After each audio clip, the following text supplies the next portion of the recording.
Tadi itu yang dikerjakan di video yang sebelumnya adalah bentuk SOP ya.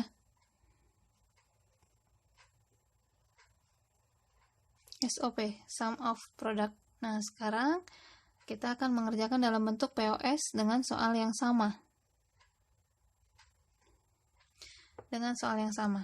Saya tuliskan kembali untuk soalnya. Fungsi dengan variabel x, y, z, x ditambah y bar z. Dimintanya adalah POS, product of sum, alias operator utamanya adalah produk perkalian, tapi ini masih dalam bentuk penjumlahan nih. Operator utamanya. Lalu bagaimana? Kita akan lakukan distributif. Jadi ini kita anggap sebagai satu kurung, kemudian x tambahnya itu ketemu dengan masing-masing literal di sini. X tambah y bar menggunakan hukum distributif dikali x tambah z. Saya ingatkan kembali bahwa hukum distributif pada aljabar boolean itu berbeda dengan hukum distributif pada aljabar aritmatika yang kalian kenal.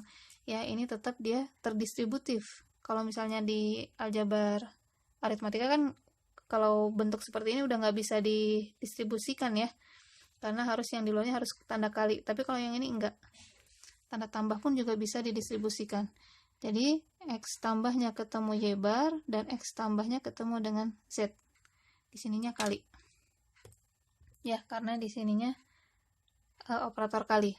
Nah, ini kita sudah punya dalam bentuk product of sum, hanya dia literalnya belum lengkap.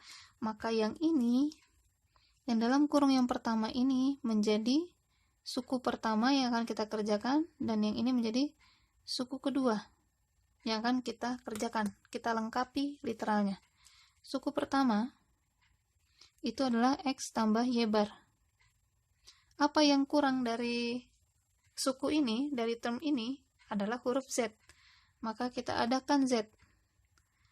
Kalau SOP dia dikalikan 1, maka ini ditambah 0, bentuk dualnya. Saya ulangi, ini pengerjaan dari POS adalah bentuk dual dari SOP. Masih ingat bentuk dual? Kalau tadinya kali menjadi tambah, kalau tadinya tambah menjadi kali, kalau tadinya 1 jadi 0, bentuk dualnya 0 adalah 1. Seperti itu ya. Kemudian ini seperti yang saya sampaikan sama seperti SOP ya. Proses tambah 0 ini bisa di skip, boleh langsung ke pengadaan huruf yang mau kita inginkan, yang mau kita adakan. X, Y bar. Lalu adanya bagaimana nih? 0. 0 itu menggunakan hukum komplement diartikan menjadi Z dikali Z bar. Ini hukumnya ya. Kalau tadi yang SOP, hukum komplement yang digunakan yang atas, karena kali 1. Nah, kalau yang tambah 0, 0-nya diartikan sebagai perkalian dengan komplementnya. Seperti itu. Ya, jadi cara mengadakan kalau dalam SOP, sum berarti nanti cara memunculkan huruf yang belum ada, melengkapi literalnya, caranya adalah dengan bentuk sum juga. Perhatikan, ini sum juga. Jadi kalau SOP, sum of product, berarti memunculkannya dalam bentuk sum, ya, penjumlahan. Sum dari dirinya dengan komplementnya. Sedangkan kalau produk, kuncinya itu adalah cara menghadirkan literal yang belum lengkapnya menggunakan produk juga, yaitu perkalian. Kemudian kita lanjutkan menggunakan hukum distributif. Jadi ini dianggap satu kesatuan ya. Nah, seperti ini. Jadi x tambah y bar tambah z. Sini ya, menggunakan distributif. Kemudian nanti ini hasilnya adalah x tambah y bar tambah z kali di sini ke sini ya, kali x tambah y bar tambah z bar. Untuk suku yang berikutnya. Nah, seperti ini.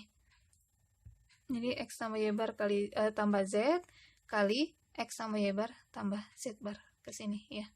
Menggunakan hukum distributif yang tadi saya sampaikan seperti ini ya. Tidak sesuai dengan aturan aljabar aritmatika. Jadi jangan sampai terkecoh. kita kerjakan yang term berikutnya, suku yang berikutnya, yaitu X tambah Z. Yang kurangnya apa? Untuk yang X tambah Z, kurangnya adalah huruf Y. Ini saya langsung coba hadirkan Y-nya tanpa melalui tambah 0, boleh ya? Saya langsung hadirkan, tadi karena dimintanya POS, product of sum, berarti cara menghadirkannya adalah menggunakan produk alias perkalian.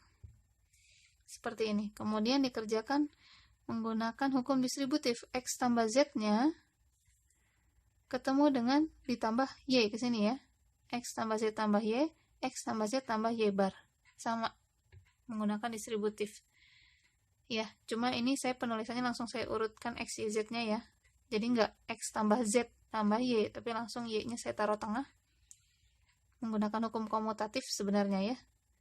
Ini memudahkan untuk membaca. Bisa langsung saja. X tambah Y bar tambah Z. Seperti ini. Sama seperti pada SOP. Yang sama, ini kan nanti kita satukan. Yang sama, kita tuliskannya satu kali. Ini saya tandai. Mohon maaf, ini tandanya salah ya. Bukan tambah. Yang ini. Tandanya kali. Ya, ini ada yang sama ya. Yaitu X tambah Y bar tambah Z. Maka tidak kita tulis kembali di fungsi yang keseluruhannya. Kita satukan menggunakan perkalian.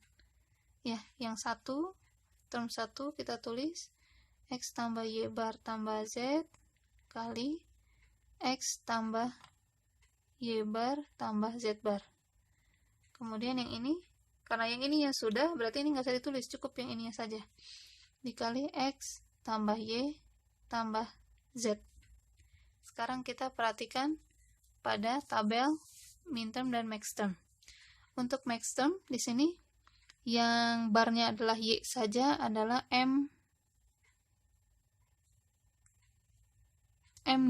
ya. Y bar saja.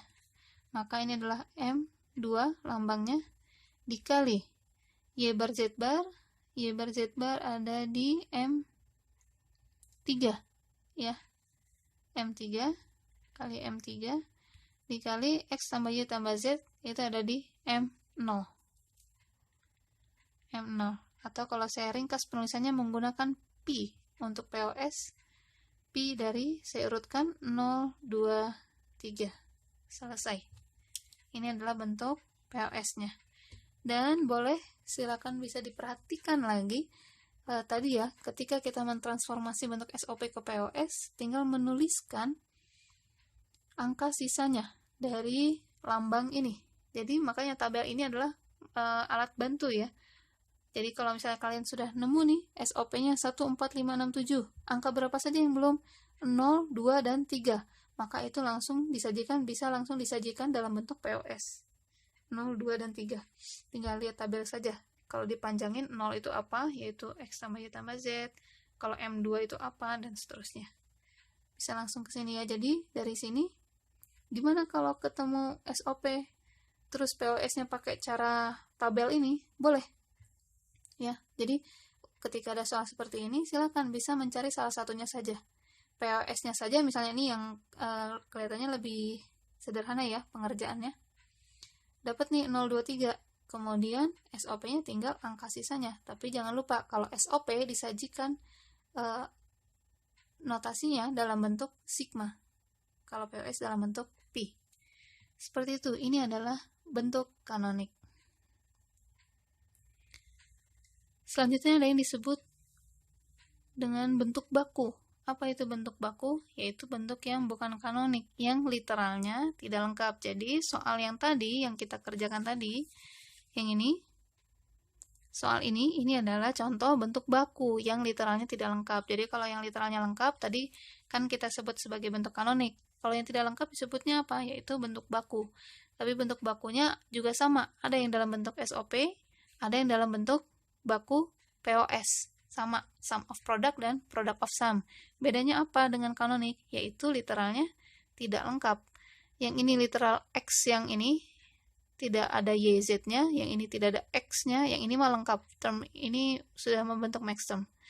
Nah, kalau yang ini juga sama, sudah membentuk minterm, sudah lengkap, tapi yang ini kurang Z, yang ini kurang X dan Z.